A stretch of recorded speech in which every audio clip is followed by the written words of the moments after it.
نشہ یہ یا تو ایک وبا ہے، یا جس طریقے سے اب یہ عالمی انسانیت کو ہلا رہا ہے اسے آپ دہشت بھی کہہ سکتے ہیں۔ ہر وہ شخص جسے اپنی جان عزیز ہے، اپنی جان پیاری ہے، ہر وہ باپ جسے اپنا بچہ پیارا ہے،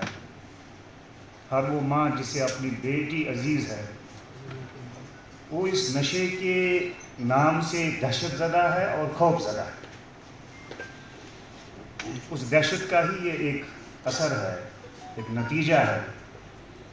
کہ محکمہ پولیس جیسا ذمہ دار ادارہ اس کے لیے اپنی فکر مندی کا اظہار کرتا ہے،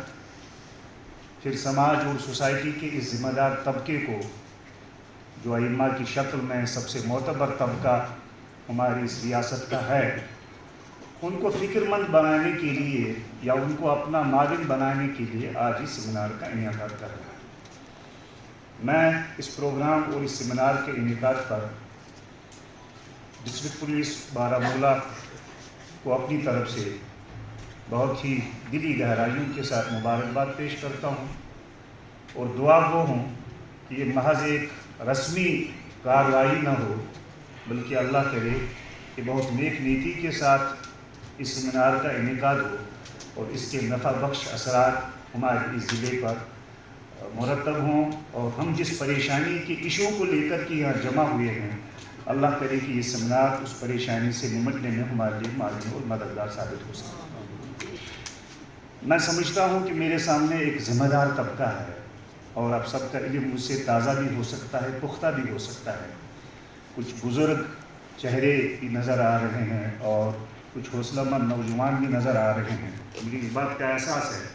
کہ میں ایک ذمہ دار طبقے کے سامنے بات کر رہا ہوں، تو اپنے لب و لہجے کو بہت ذمہ دار رکھنے کی کوشش کروں گا، اور سلجھے ہوئے لہجے میں بات کرنے کی بہت مختصر الفاظ جوڑ کر کے کوشش کروں گا۔ یہ جو منشیات ہے، یا جسے آپ نشہ کہتے ہیں، ڈرگز کہتے ہیں، یہ اکیلا جرم نہیں ہے، یہ کسی ایک مرض کا نام نہیں ہے، کسی ایک برائی کا نام نہیں، بلکہ یہ کئی برائیوں کے مجموعے کا ایک مشترکہ نام ہے۔ یہ ایک جرم نہیں ہے، ایک بیماری نہیں ہے، کئی ایک بیماریوں کا، کئی کرائمز مل کر کے منشیات کا عنوان بنتا ہے اور نشے کی شکل اختیار کرتا ہے۔ اب دیکھیے، میں چونکہ بات بہت ہی طوالت کے ساتھ کر نہیں سکتا، کائنات کے سب سے عظیم انسان، میرے اور آپ کے پیشوا، عالم انسانیت کے رہنما رہبر حضرت محمد مصطفیٰ صلی اللہ علیہ وسلم کا ایک فرمان، ان کی ایک حدیث میں نے آپ کے سامنے کوٹ کی کہ آپ نے فرمایا ہے کہ الخمر ام الخبائث، یہ شراب یا شراب جیسے نشے کی دوسری جو بھی شکلیں اور قسمیں ہیں، یہ تمام برائیوں کی ماں ہے، ان کی جڑ ہے، ان کی آماج گاہ ہے، یہیں سے ساری برائیاں پنپتی ہیں، سارے جرائم، ساری انسانی دنیا کی جو بھی کرائمز ہو سکتی ہے وہ اسی کی پیداوار ہے۔ پھر اللہ کے نبی صلی اللہ علیہ وسلم نے ایک جابر اور ظالم خاتون جسے کچھ اقتدار ملا ہوا تھا، کچھ طاقت کی وہ مالک تھی، اس کا واقعہ باضابطہ طریقے سے کوٹ کیا کہ یہ جابر خاتون ایک زاہد، پرہیزگار، پارسا شخص کو، ایک سجن بھلے انسان کو، جس کے پارسائی کے بڑے چرچے اس نے سن رکھے تھے، تو یہ ایک دن اس کو گرفتار کراتی، ذرا میں دیکھوں کہ یہ کتنا پارسا ہے، کتنا صاف ستھرا ہے، بڑے اس کے چرچے ہیں، اس کو ذرا ٹیسٹ ڈوز دیتے ہیں۔ تو اس کو گرفتار کرا کے لاتی ہے، اس پہ پریشر بناتی ہے کہ 3 آپشنز تمہارے سامنے ہیں، 3 آپشنز میں ایک آپشن کو اختیار کرنا ہوگا، نہیں تو پھر جان سے جانا ہوگا۔ اب یہ بیچارہ جان کے لالے پڑتے ہوئے محسوس کرتا ہے کہ جابر خاتون کے سامنے آپشن 3 کیا ہے، مجھے میڈم بتایا جائے، تو میڈم بتاتی ہے کہ ایک تو میں اپنی جوانی تمہارے سامنے پیش کرتی ہوں، ایک جوان مرد کی طرح آ جاؤ اور میری جوانی کا استعمال کرو۔ اس میں کان پکڑے، پارسا آدمی تھا، بھلا شخص تھا، اس کی طبیعت نے اس کو بڑا برا سمجھا، اس کو ریجیکٹ کیا، کہا کہ نہیں میڈم، میں ایسا تو نہیں کر سکتا، میں تو ایسا سوچ بھی نہیں سکتا۔ کہا کہ ایسا نہیں کر سکتے کہ یہ ایک چھوٹا سا بچہ ہے معصوم بے گناہ، ایک بے چارگی کے عالم میں تمہارے سامنے ہے، اس بچے کو قتل کرو، اس کا مرد کرو۔ اس نے کہا نہیں میں ایسے کیسے کر سکتا، میں ایک چھوٹے معصوم بچے کی قتل سے اپنے ہاتھ کیسے، اس کے خون سے کیسے رکھ سکتا، میں ایسا بھی نہیں کر سکتا۔ کہا کہ ٹھیک ہے، پھر اس ٹیبل پر ہم نے شراب سے لبالب ایک بوتل رکھی ہوئی ہے، شراب کے چند گھونٹ پی لو، 3 آپشنز میں سے ایک کو تو اختیار کرنا ہی ہوگا، نہیں تو پھر جان سے جانا ہوگا۔ بے شک اپنی جگہ پہ تھوڑا سا سوچتا ہے، خیال کرتا ہے کہ نہیں بھائی میں اس کی جوانی کے ساتھ کھلواڑ کر نہیں سکتا، یہ بڑا گناہ ہے، اور میں اس بچے کو مار نہیں سکتا، میں قاتل بن نہیں سکتا، میں نہیں کروں گا۔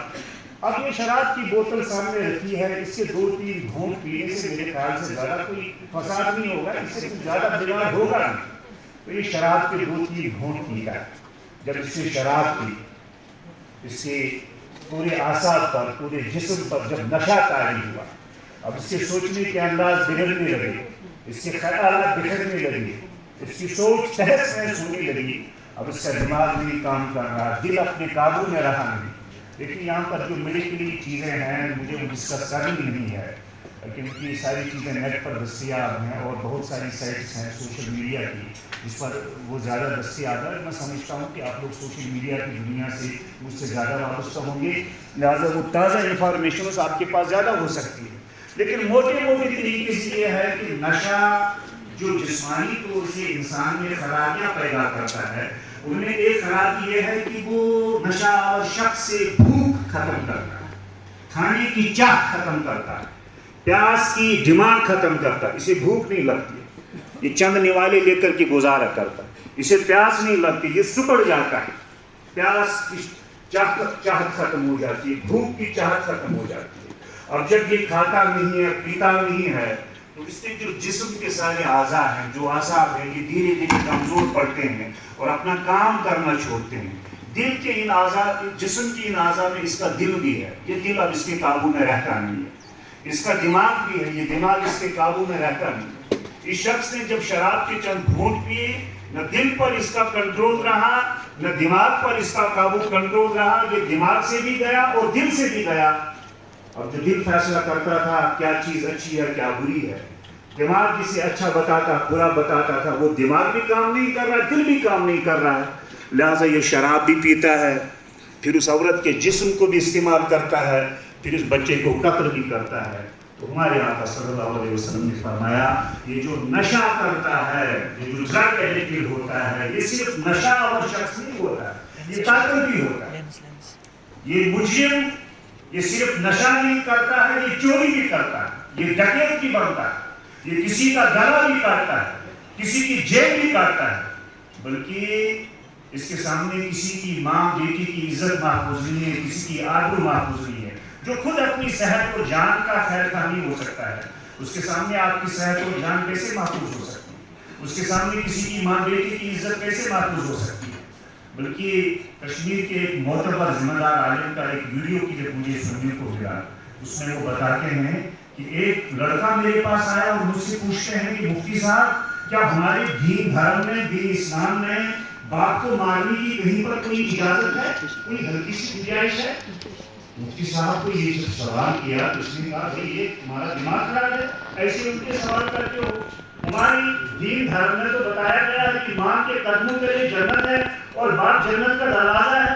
ہمارے یہاں یہ بتایا گیا ہے کہ اگر اللہ کو خوش کرنا چاہتے ہو، راضی دیکھنا چاہتے ہو، پھر اپنے گھر جا کے اپنے باپ کو خوش کرو، اس کو راضی رکھو۔ زمانے سے یہ کرتا ہے اور جب بھی گھر آتا ہے تو میری ماں کو تنگ کرتا ہے، اسے مارتا ہے، پیٹتا ہے، گھسیٹتا ہے، کھینچتا ہے، بہت تنگ کرتا ہے میری ماں۔ اب اس کو ہم روٹین بن گیا تھا، اس کو سہتے تھے، برداشت کرتے تھے، لیکن مفتی صاحب آج حد ہو گئی، جب ہمارا باپ یہ نشہ کر کے آج رات گھر لوٹا تو وہ ہماری بہن کے کمرے میں گیا اور ہماری بہن کے ساتھ اس سے بدتمیزی شروع کر دی، اس لیے اب سر سے اوپر پانی ہو گیا ہے، ہم سے سہا نہیں جاتا ہے، رہا نہیں جاتا، برداشت نہیں کیا جاتا ہے۔ اس لیے میں پوچھ رہا ہوں، ہم اپنے باپ کو اپنے ہاتھوں دفنانا چاہتے ہیں، مارنا چاہتے ہیں، اس کا گلا توڑنا چاہتے ہیں، آپ ہلکی سی